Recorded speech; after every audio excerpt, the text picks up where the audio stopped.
কলকাতার বাতাসে এখন একটি শব্দ প্রতিধ্বনিত হচ্ছে, জাস্টিস ফর আরজি কর।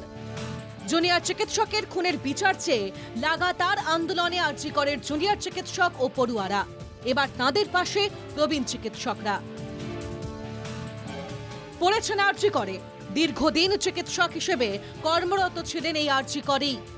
সেই হাসপাতাল এখন দিনের আলোতেও ভয়ের পরিবেশ। অশক্ত শরীরেও তাই জুনিয়রদের পাশে দাঁড়াতে হাজির হয়েছেন তারা। এই জুনিয়র ডাক্তারদের আন্দোলন, সেই আন্দোলনকে সমর্থন জানিয়ে আরজি কর হাসপাতালের যারা প্রাক্তনী, অর্থাৎ সেই প্রাক্তনীরা এসেছেন, কিন্তু তাদের সঙ্গে পায়ে পা মিলিয়েছেন এবং তারা কিন্তু সেই ধর্ণা মঞ্চে অবস্থান করছেন এবং তারাও জাস্টিস চাইছেন।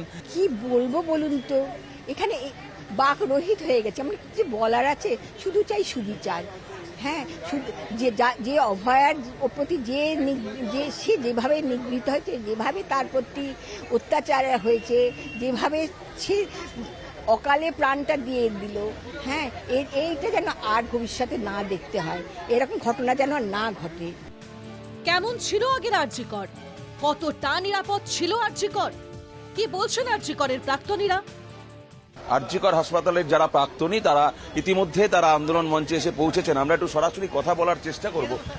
আপনি তো এখানকার প্রাক্তনী, আগের যে আরজি কর আর আজকের যে ঘটনা, কি বলবেন? হ্যাঁ, বলবো আকাশ আর পাতাল। আমরা আকাশ ছিলাম, এখন পাতাল হয়েছে পরিস্থিতি।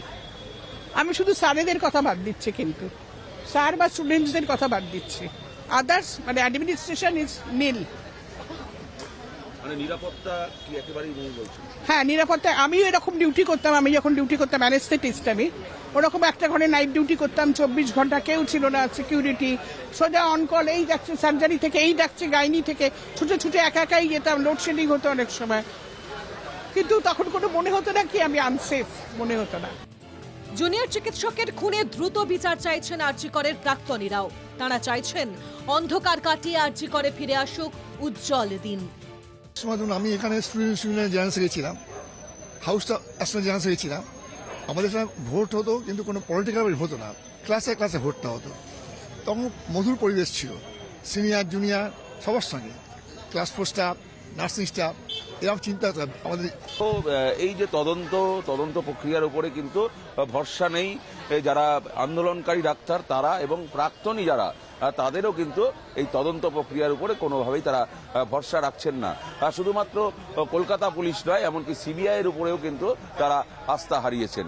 ক্যামেরায় তন্ময় করের সঙ্গে সুস্মিত মজুমদার, NKTV বাংলা, কলকাতা।